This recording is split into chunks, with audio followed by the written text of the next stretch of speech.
Hello, listeners. I am so excited to share my interview with you today.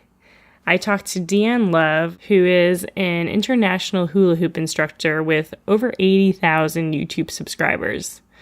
The awesome thing is Deanne is modest and down to earth and really introspective. She shares so much about how she's discovered who she is, what her patterns are, and how she copes with the world in different situations. We really get into the way that she's understood and understands her body language and movement patterns through hula hooping for a decade and also teaching people around the world. So I am excited. This is an amazing interview, really, really insightful and reflective, and whether you hula hoop or flow or not, maybe you were just a mover or are thinking about moving more in your life, this is going to be a really helpful conversation about how movement and starting to explore your body in different kinds of ways can help you really get to understand yourself, and anything that you want to confront in life can be found within your body. That's at least my belief. I am now offering mind-body healing sessions through confidential video chat. So wherever you are in the world, if you're looking for more self-compassion and inner peace, I can help you gain a deeper understanding of yourself and help you awaken your creative spirit. Visit mindyourbodydmt.com, click on the contact tab from the top menu, and let me know you're interested so that we can have a free consultation. Again, that's mindyourbodydmt.com. Hope you enjoy this episode. This is Mind Your Body, a dance movement therapy perspective on the integration of our emotional, cognitive, physical, and spiritual aspects of our being into one more aware and whole existence. Would you tell us a little bit about your life story? Yeah, well, I was a primary school teacher, actually. I guess that was my first kind of calling, and I taught for many years, probably about 10 years in Australia, and then moved over to Japan. And I was living in Tokyo, and life was wild, but I was also a decade deep in a career that was very systematic. So I was part of a system that I was kind of butting heads with, and I was looking for something else, looking for something a little bit different for my own pleasure and joy, something that wasn't, just going out and partying, or Tokyo has a really kind of wild scene. And so there is a lot of stimuli and there is a lot of fun and craziness there, but I think I just wanted something for myself on a deeper level. And, when we put the call out, we just kind of open up to that. Anything can happen. And for me, it was a hula hoop, randomly a hula hoop. So honestly, if I can, that was 10 years ago, if I can think back to that moment, I was trolling the internet, just kind of inspiration, and I stumbled upon this blog post that a friend had written, and it was an international dress-up day, and women had to dress up as their alter ego. Like, who were they really underneath all of the masks and all of the titles and everything? Like, who were they?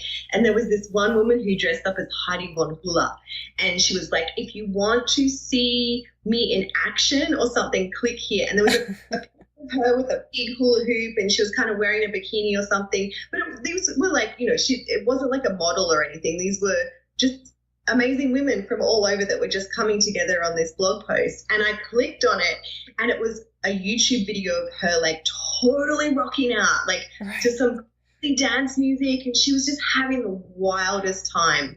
And I was absolutely mesmerized. Like, I just could not believe how she was moving her body in a way that looked like she might be on the dance floor, just really kind of cutting sick on the dance floor. But she had this huge hula hoop, and the look on her face was just like total bliss. Like, she was, just intoxicated with the joy of this movement. I was hooked. So became really obsessed with like finding out how I could hula hoop, and I tried with the little kids hoop, and I kind of like just started to go all over the internet searching like crazy. And then long story short, I eventually got a huge hula hoop, and I just started hooping and practicing every single day. I bought DVDs from the US and I got them shipped to Japan, and I would like watch the trick, broken down. It was like basic tricks, and then I would run to the park and practice, and my brain was just on overload, and I would go to bed at night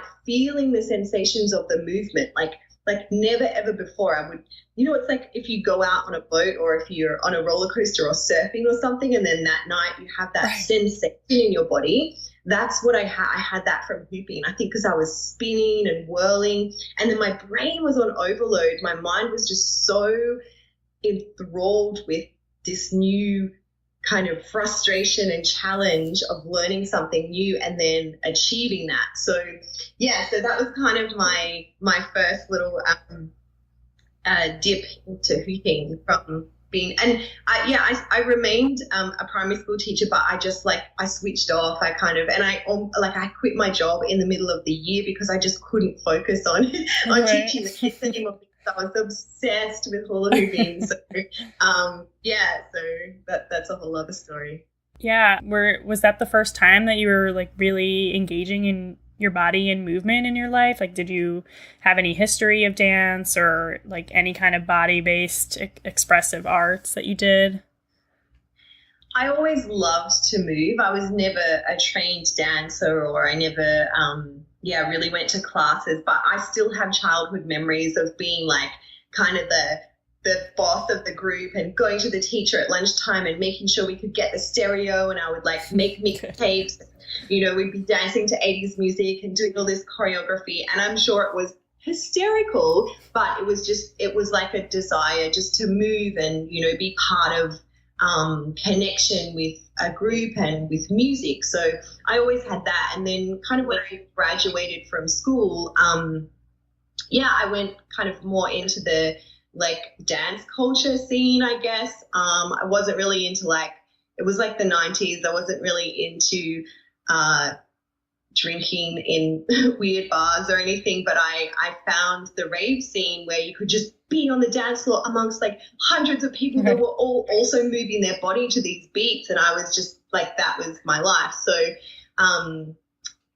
so I wasn't trained as a dancer, but I found movement meditation. It wasn't what I called it back then, but it definitely was just dropping into this zone of being able to just completely let go of everything and calm my mind through movement and music. So that was happening from a really young age, and maybe that's why the transition to hooping felt so natural and so beautiful, because I had been used to doing that for so long. And even though I didn't give it a title, or I didn't really kind of try to frame it, it was just, I just loved to move and dance. Mm-hmm.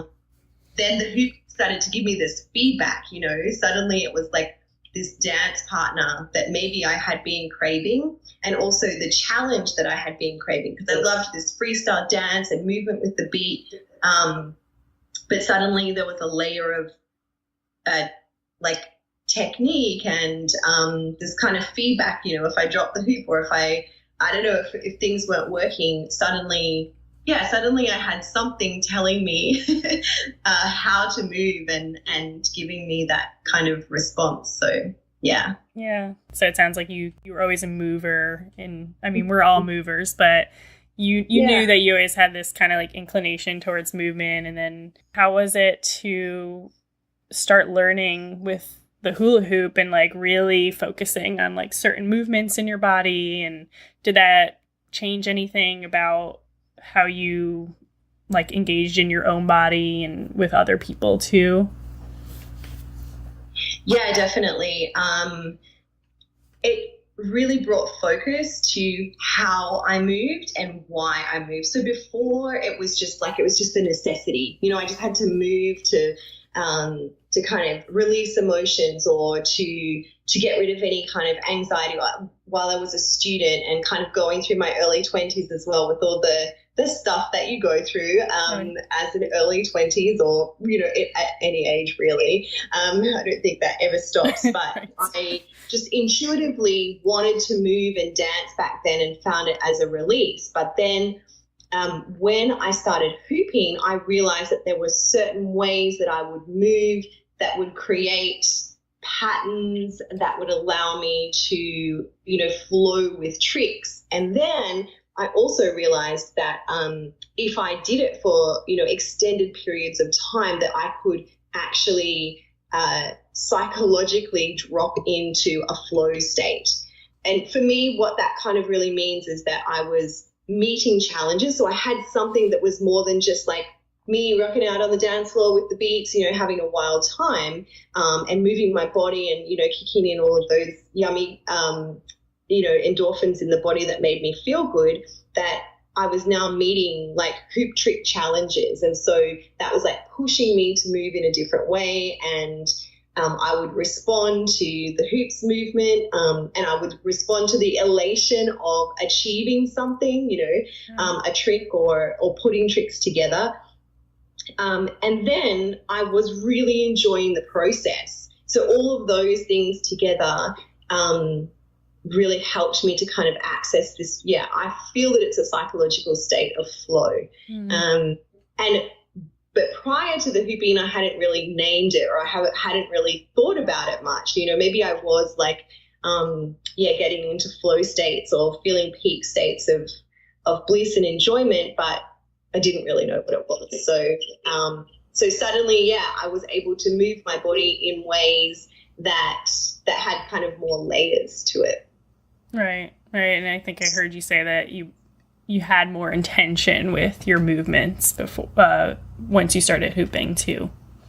Yeah. It's like, for example, okay, I want to learn how to chest hoop. This is a really odd movement. I don't know. I've never done this before. I can see what it looks like on another human's body. I can, get some instruction or kind of try to understand, but I am the only one that's going to actually achieve this. I'm the only one through practice and through, intention and mindset and not giving up and pushing through and picking that hoop up every single day and changing the music, changing my environment. I'm the only one that's actually going to achieve this movement goal. If that was my goal, chest hooping, for example. So, so there was pure intention behind it. Whereas, previously, because I wasn't a trained dancer, I wasn't trained to nail choreographies or do like cool footwork on the dance floor or whatever, I hadn't really had that element to my movement. Yeah. You have to be really focused and aware of yourself. Like, I feel like we live in a world where it's easy to project on other people or focus on other people. And you can watch a million videos of other people shoulder hooping. But like you said, I mean, I'm working on this now. It's not until it gets into your body and the exact flow and timing that you use. So you really just like, now it has to be about you and how your process is. And no one can really do it for you, that's kind of a hard challenge too. Yeah. And it's the challenging contrast of, learning online. I mean, most people are looking at a screen and they're looking for not only inspiration, but instruction or, just anything that can help them. But there's a tipping point where there's way too much watching and wishing and hoping and not enough practice. And so, it's great to see examples or to get little sparks of inspiration, but the constant challenge is to remind yourself, as the only one that's going to achieve whatever it is that you want, that you must practice. And I think, that's my role is like an online hoop teacher now. I feel like I spend so much more time like reminding people of that and cheering people on and being like, you can do it, but you must do it. So there's no, it doesn't just like morph into your system by watching someone on Instagram. In fact, it's probably more detrimental to, to that psychological state or that desire or that feeling, and definitely also to the strength and awareness that we have in our body if we don't practice. So more practice, less watching. Right. I know it's hard. It's a challenge. It's the challenge of this age of the internet and screen time. But whatever it is that people can do, set alarms, get people to remind them, anything, set up a daily ritual or a weekly ritual.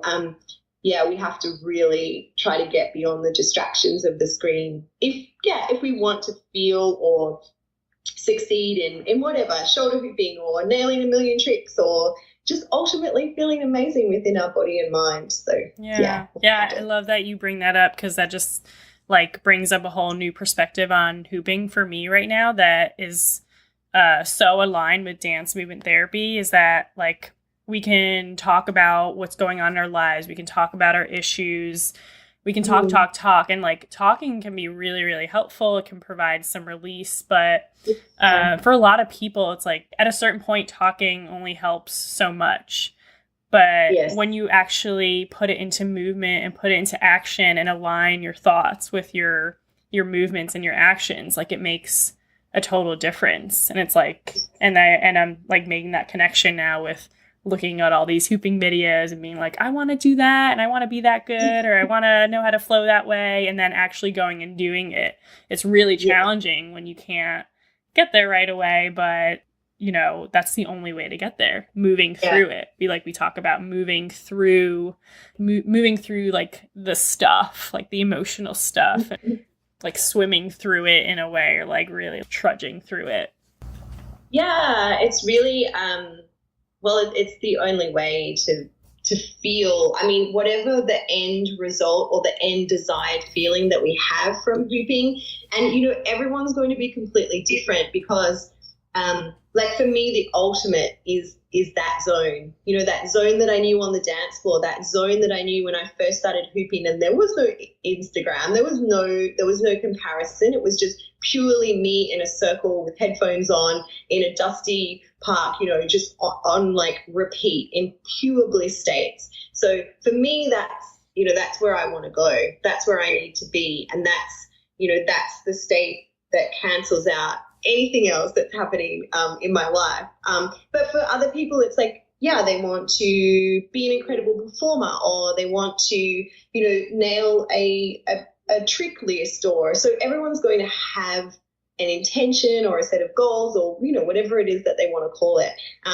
And it comes through, it just comes through practice. Honestly, it's like the amount of movement you dedicate to it, you'll get there, and everyone looks different anyway. So it's impossible to kind of compare. But I think I have this thing that I do, and it's just like a brain dump. So I always imagine that in our brain, maybe my brain is like just this big vacant space, and these ideas and anxieties and worries and thoughts and inspirations and whatever else bounce around up there, and they just bounce and bounce and bounce and bounce and bounce until I do like one of three things. So I either write it down and just have this conscious scroll, or I speak it out. As you said, like talking is really helpful. It's good to kind of get it out. Sometimes it comes out in a different way, the bouncing around in the brain. And then when it comes out of your mouth and, maybe like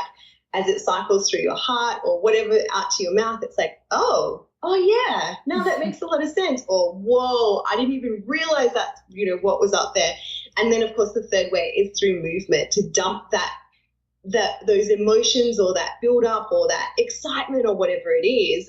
For me now, in my 10th year of hooping, it's less about the nailing of certain tricks. Like sometimes I try a trick here and there, but it's more about that brain dump. So it's for me as a way to release anxieties or excitement or any pressure or stress or even ideas. Like I create a lot of programs for online, and I'm always thinking, like, my brain is on overload and I have a million ideas a day. And if I don't dance or move or hoop, then they get stuck up there and they're no good to anyone bouncing around in my brain. So that brain dump by writing, talking or hooping is a really great way to just, and it comes down to practice. Like you actually have to do something to get it out of your head. Yeah. And the reality is it's not, it feels like it's only in your head, but it's everywhere, like emotions exist everywhere in your body. And so also when you're moving it, it's like you're taking this release to a whole new level. And like you said, everyone has different intentions, but I think what you said about getting to that flow state where you're, like time is not a thing, and like time doesn't matter in that place, and the future doesn't matter, the past doesn't matter, like the only time is now. I feel like that's just such a healthy place to get to, no matter what anyone's intention is. Yeah, it's so beautiful. It's like this peak state. Yeah. You had just mentioned about like everybody looks different, everybody's flow is different. And I wanted to bring up this idea about movement profiles, or movement repertoires is what we call it in dance therapy. And it's like a profile of each individual person's movements, the way that they prefer to move in the world, that kind of symbolizes how they, how they interact with people around them, how they approach situations, and how they make decisions. So I wonder if through your hooping and just through your moving in life, if you've noticed at this point what your preferences are with moving in life.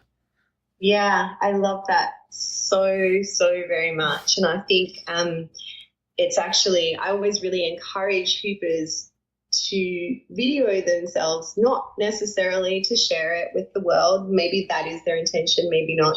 But so that they can watch how their beautiful body moves and what that means to them. And so for me, I feel it's really multifaceted. If I look back at videos or watch myself hoop and the movements that I make, they're very much connected to, say, my emotions or what I'm going through in that phase of my life, how I'm feeling on that day, the cycle, my monthly cycle, if I'm really kind of in these peak states, or if I'm feeling quite, just wanting to soften and nurture myself. So, the cycles of the moon as well. So this is another really incredible layer that I wish we could just talk for like years about. This is genius. But I definitely see myself at times as quite slow and expansive in my hooping. Like, I really like to take up space. And this whole idea of taking up space is actually a contradiction that I kind of force myself to do in my hooping and in my life. And it was a few years ago that I went to a movement medicine or a movement therapy class, and the teachers asked the question, how much space do you dare to take up in life and in your dance? And I was just dropped on the floor. I was like, that is everything. That is like the ultimate life question, because we spend so much time hiding. Well, I personally, I guess I can only speak for myself, but you're not alone in that. And so many different things, whatever it might be. It could just go through a million things on a list of the stuff that we can hide behind, and sometimes for good reason, like to nurture ourselves and protect. But how much space do we dare to take up in our conversations or in our life or in our jobs or standing up for ourselves or whatever it is? And so I try to very much bring that through in my movement now with my hoop. And I try not to get stuck in the mud, as I would kind of describe it, and kind of like weighed down by any trickery or anything. I like to, expand myself as much as I can, because that's a reminder to try to do that in real life as well, outside of the hoop. So so I kind of, that's something that I tend to do. And also, I guess like I try to have a balance of the logical, sequential kind of style of like learning and understanding tricks, and then the complete freedom to expand and express. So I do I tend to say I think about that when I hoop, but I think it's become just an intuitive way, and it is a part of who I am in my life and in my hoop, that I like to work out certain things, and I like to understand and unlock the puzzle to a certain point, but I don't let that take over. I don't let strategy or tech take over my whole entire movement or life. I like to also have some mystery and, what's going to happen next, and trust that I just know where I'm flowing. So I can see that in my hooping and in my life as well. Yeah. Yeah, those are such great life lessons. And I love how you connected that, and the space is so important. And I mean, I feel like that's something that everyone can think about more, is like, especially because we all exist in relationship with someone else. So like the amount of space that you take up really matters, because whether you're interacting with a stranger or you're deep in a marriage or whatever it is, like you have to be aware of the space that you leave for other people to give, and then also how much space you give yourself to receive and give to others. Yeah, and it's a constant contraction and expansion. It's this negotiation of movement, space, and life, and discussion and everything. I think, that question of how much space do you take up? There are times when, not to be playing small, but there are times when you want to open the stage or the space for someone else to express, so that you can, have that relationship. So and definitely in hooping too, I often think about that, contracting the movements and coming down and kind of, preparing for the next like big expansive movement. And so that kind of that contrast between the small and the big, and the opening and the curling down or contracting. It's really interesting. I feel like we we could just talk about this forever. I know. Yeah. I'm hearing a lot of like the polar opposites of things, like contracting and expanding, and being controlled and by learning tricks, and then just letting go and being free. And actually it really sounds that hooping has, I don't know if this is all from hooping, but that it's given you like such a nice wide repertoire of expression that you can explore both sides of the spectrum and kind of switch between them, or go in the middle, and whenever, with intention, because you sound so aware of that, which is so great. And it's funny because I feel like people might see from the outside like, oh, it's just hoop dance, it's beautiful. Like, anyone who ever sees me with my hoop is just really amazed because it's a hula hoop. But it's just like, from this conversation, it's like, it's so much deeper than that. Like, look how much you can learn about yourself. Yeah. And it has, again, it's that kind of multifaceted hoop life. I mean, if anyone's been hooping for long enough, or, that might be a couple of weeks, months, years, decades, whatever it might be, everyone's going to be a bit different, but you will start to notice an evolution in your movement and, just the way that you practice, and then the emotions that you bring to that practice. And for some people, it truly is trick learning, and they really like that, and they really like to drill, and it's no more than, there's not a lot of other life lessons, or they don't think about it that deeply. It's a great tool to have an awesome workout and to learn some cool tricks, and maybe share with a friend. And then for others, it becomes like our whole entire life, and way that we express, and the way that we actually grow and heal and work on life and love and relationships. It's quite incredible that it's, not everyone gets it. I mean, sometimes it's hard. People just see it as a plastic circle, and that's fine. We all get what we need from different things in life. Yeah, well, the point of this podcast, and like why I'm so happy we're having this conversation now, is because, I worked with a lot of different people who maybe haven't been able to draw those kinds of connections. It's not a reflection of their intelligence or not. I just think that we have different strengths and different kinds of intelligences. So like, to have that body intelligence is really great, and to be able to connect the nonverbal with the verbal, and like your story makes it known that that's possible. Like, you can take it deeper if there is a way that you're looking for, some kind of personal development, but just not sure how to go about it. It can happen with a hoop, and it can happen with movement.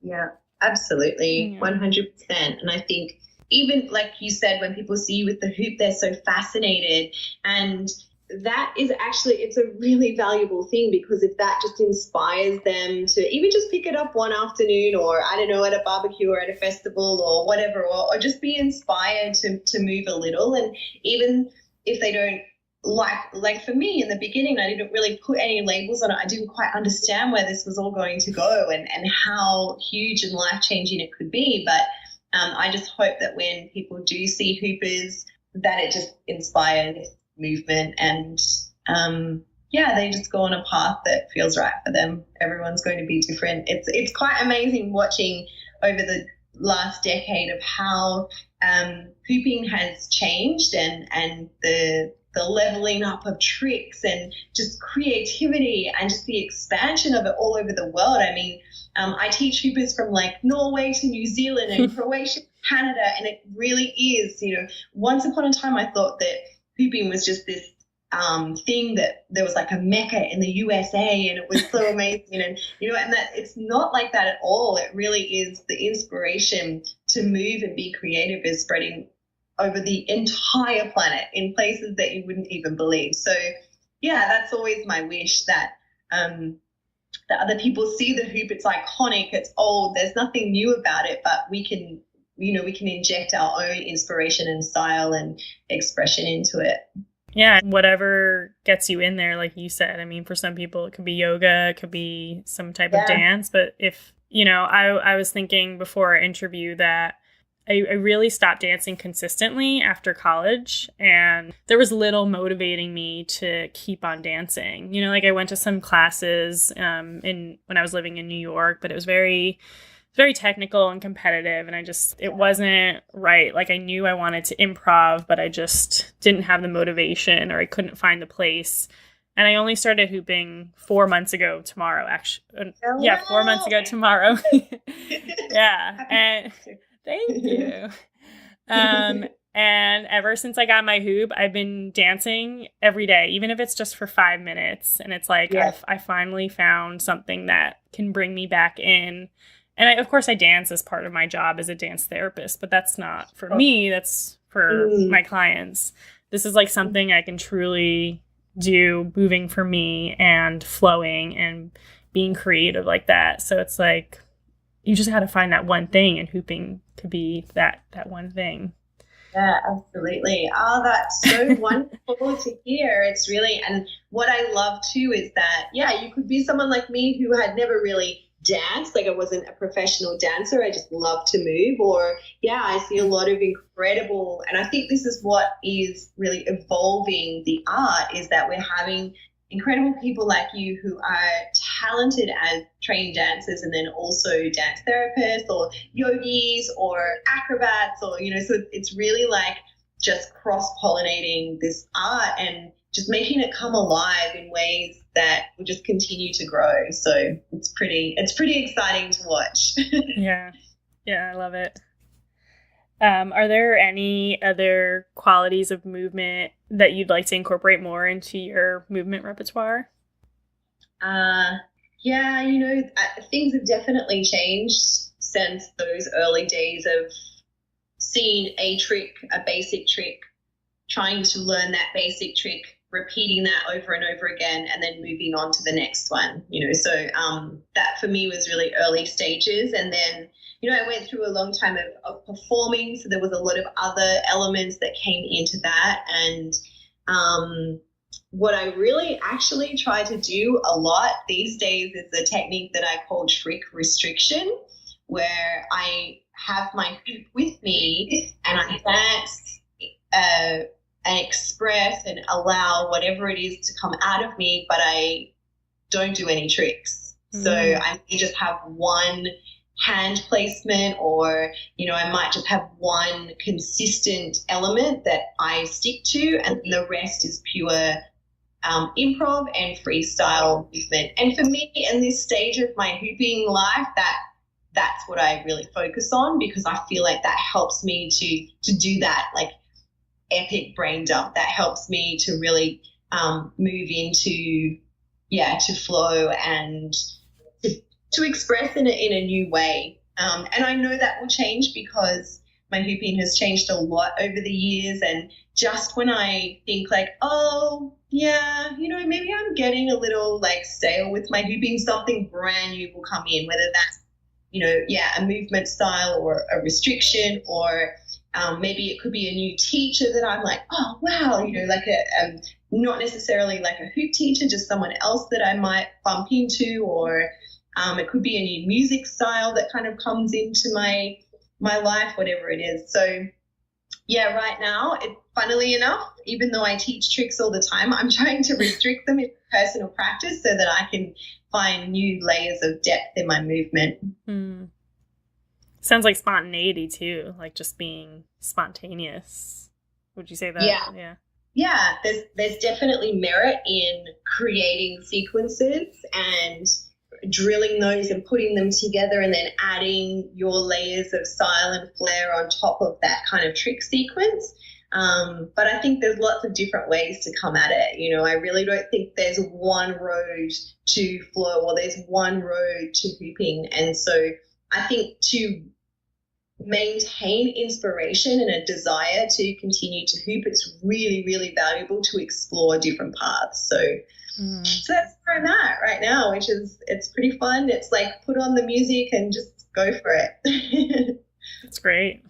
I think that's a good life lesson, is to just go for it and be in the moment and see what happens. Yeah, absolutely. And definitely I think like life reflects hooping reflects life. And so I've learned those lessons through change in my own life and moving, and just being open to trusting that it's going to be okay and that I don't have to know what's next. And I think that was a really massive theme in my life recently. And so it's definitely like, it kind of started to come out a lot more in my hooping as well. So yeah, it's all kind of mixed in as one. Yeah, what would you say, maybe that was it, but what would you say is your greatest life lesson you've learned so far? Oh, well, yeah, that's huge. I think it definitely has to have something to do with flow, but also, that kind of like going with the flow, going with your hoop, moving with it, and just like, floating along in the stream is really peaceful and blissful, and you get to just enjoy and chill out. But also the contrast or the flip side of that is that when you do go against that flow, or you do go against what you already know, and you find challenge and you meet it and you move through it, then there's also excitement, and there's discomfort in that, but then there's also excitement and wonder and newness when you get like shot out the other side of that. So we really do have this choice to kind of go with it and drift and be like, ooh, this is bliss, or flip that and go against it and meet those challenges and see what comes from that, which is pretty, it's a massive life lesson. I feel like there's a million others that I would want to talk about, but that's a huge one to do with it.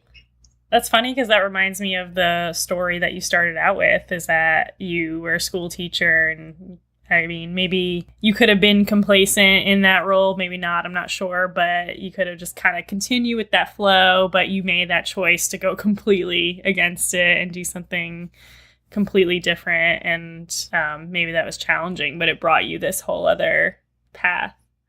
Yeah, absolutely. I think, we can it's really sweet being yummy and comfortable in something, and sometimes it seems so crazy that we would, give that up to go down a path that we don't know the answers, and we don't know how to get there, and we don't even know what's on the other side of it. But making that decision to kind of go against things, I think it always works out, to a certain degree in your favor, because it's filled with excitement and wonder and newness. And that's definitely something that the hoop has taught me that I'm super grateful for. Yeah, that's so important.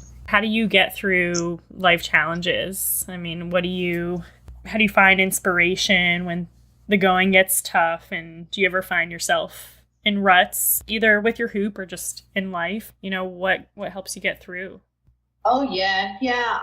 There's a lot that kind of peaks and troughs. I think that's life. And I think understanding that the cycles of life are not meant to be, we're not meant to be peaking and on top of the hill and like, woo, all of the time. And when you come to understand that about yourself, it's like when you have days, weeks, months where your inspiration and your ideas are not, at full throttle, that you have to also understand and accept, or I have to understand and accept that is part of the process and it's part of the cycle. And without, especially I find for me that I need that downtime and I need that chill time and I need that quiet time, and not to put pressure on myself that, I have to be producing something or I have to be going at 100%, because nothing in life at all goes at 100% all of the time unless it's just heading for insane burnout. So, totally. So I've really learned to honor the times when I just want to hang out and nurture. And it's actually in those times, it's like the seasons of our planet as well. It's like in the winter we hibernate and we like just hang out indoors and we learn new things and we, cook new recipes and we get together with friends and family, so that in the summertime we're ready and we're rejuvenated and we're, it's time to kind of go wild and head to the beach or whatever it is that, the cycle of life is for you. And it's the same for inspiration with hooping or with creating or teaching, that there are times I can go months and months without really having any massive bright spark of newness, but that doesn't mean that I'm going to give up. I'm not going to stop hooping. I'm not going to stop teaching. I'm not going to stop my life and my life purpose just because, I'm not like vibing at 100%. So inspiration comes from a lot of different places. It can be something as simple as driving down the street and the windows are down and a song comes on the radio and you're just like, yes, like that song. My whole entire system is just like alive with inspiration from one really random encounter with a crazy dance song that comes on a radio, and that's not something, I can't force that. I don't know when that's going to come. I just have to be ready and open and willing. So it can come that way. It could come from like the most insanely beautiful sunset, or watching, like this morning I was watching these two girls out on the waves, like just cutting thick, like surfing, like just movement on their surfboard, and I was like, whoa, that's so good, so it can come from places that I can't force and I don't set up. There's nothing, it's just nature. And then other times, I'll go on the hunt for inspiration. Like I'll take myself on a date where I'm searching for things, or I'll, be like I did when I first found hooping. I'll be trawling the internet for something to inspire me. Something outside of hooping, usually helps me to inject. If I watch if my feed or whatever it is, my internet, my whole entire screen is just filled with hoopers, well, it's like same, and I'm not getting anything fresh and new from that. So I really have to be conscious of what my screen is feeding me. If I want to get inspiration. Sometimes it's like, I don't know, talking to people outside of the hoop world, or going to a party, I don't know, or going to a cooking class, or it could be anything. I think life is just filled with lots of different wonders. And so ruts are inevitable, but inspiration is everywhere. Yeah. Oh, that's perfect. I love that. It's such a good perspective to see that things happen in waves, and it's not just like you're on a cliff and then you fall off and then you can't get back up. Yeah. I think that's the hardest part. My second episode of this podcast talks a lot about that stuck transition time, where it's like it feels like you're stuck, but there's movement in everything and there's things happening all the time, and you're not stuck. It's just, it feels like really, really slowed down. And to just stay open and like trust that process, that something you'll get inspiration from somewhere, is so important. Yeah. Sometimes, and I think this is the most beautiful thing in life, that you just don't even know what's around the corner.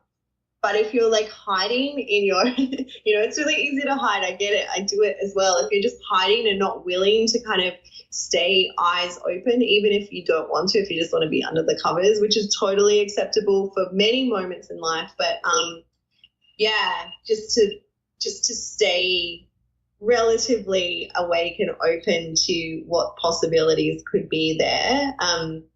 You just get surprised time and time again. So even when it's tough.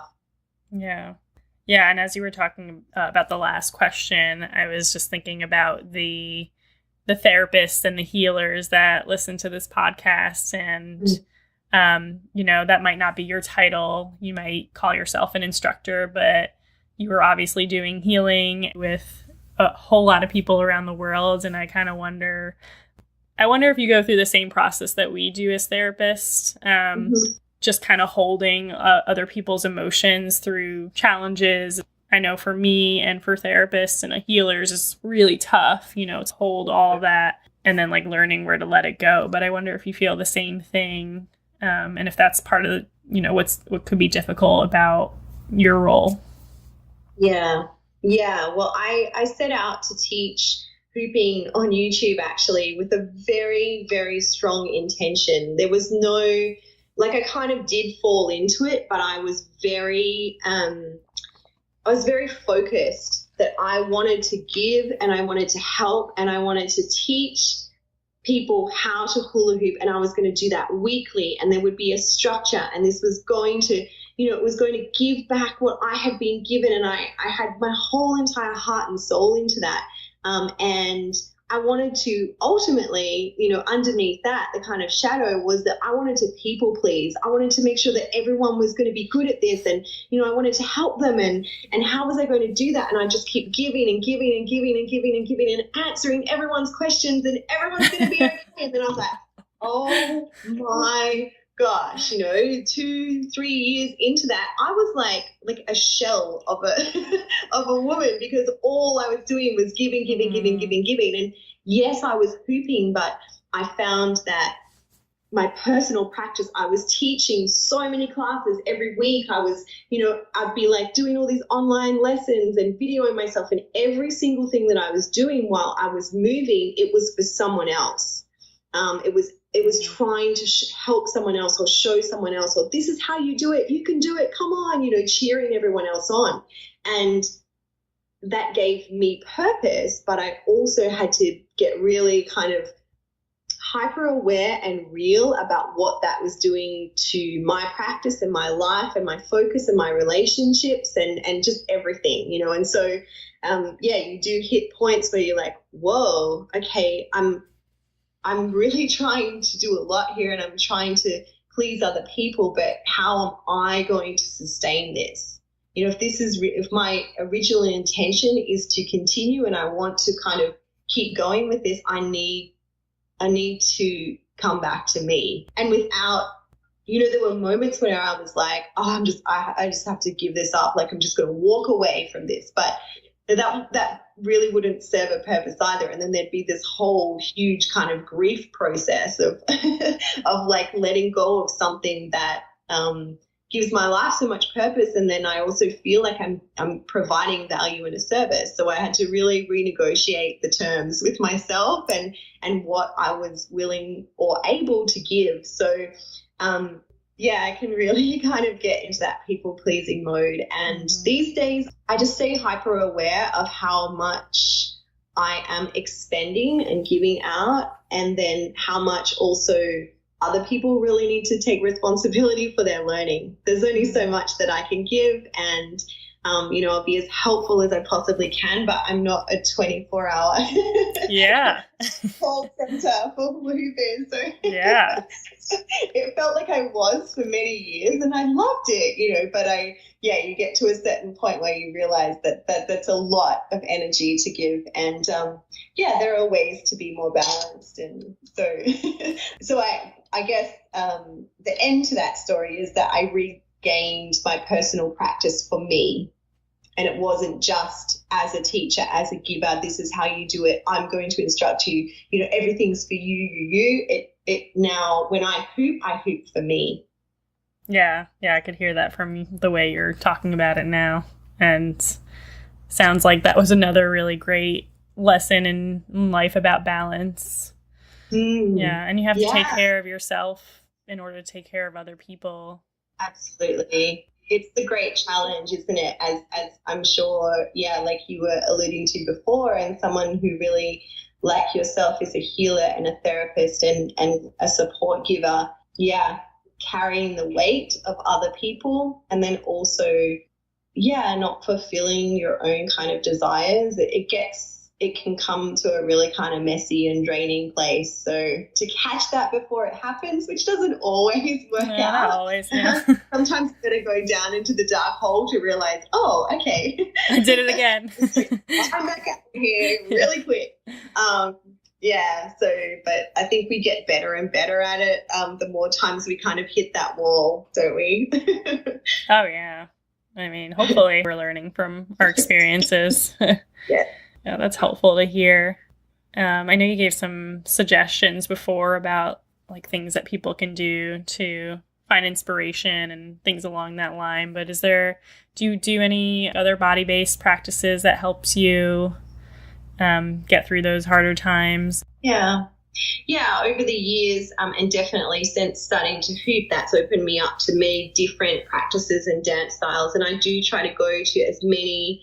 It's like I'm a dance class hopper. Like I've never really stuck to one particular style apart from hooping and yoga. And again, like I kind of go in and out of different yoga styles, but yoga is always there, and I'll always either find a self-practice or I will, when I need a little bit more discipline, I start to go to classes. So, I think it's a really beautiful balance as well. And it's a really great way to kind of just maintain the body's strength and not, as I'm getting older, I'm fortunate enough to have recovered from a pre-hooping injury, and hooping really helped me.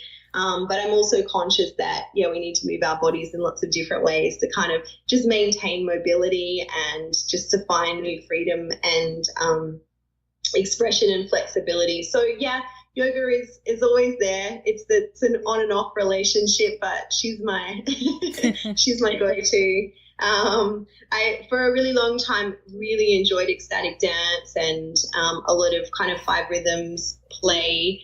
And I think because it reminded me of old school dance floors in a little bit healthier environment, not in a dark club or anything. So, explored many different, or everything from like pole dancing to twerking to hip hop to, just anything, because I think it gives inspiration to hooping as well. And it's really fun to, to say go to improv or contemporary dance classes and then be able to see that kind of thread through my hooping. And some of it sticks and some of it doesn't, but I think that's just a really great process.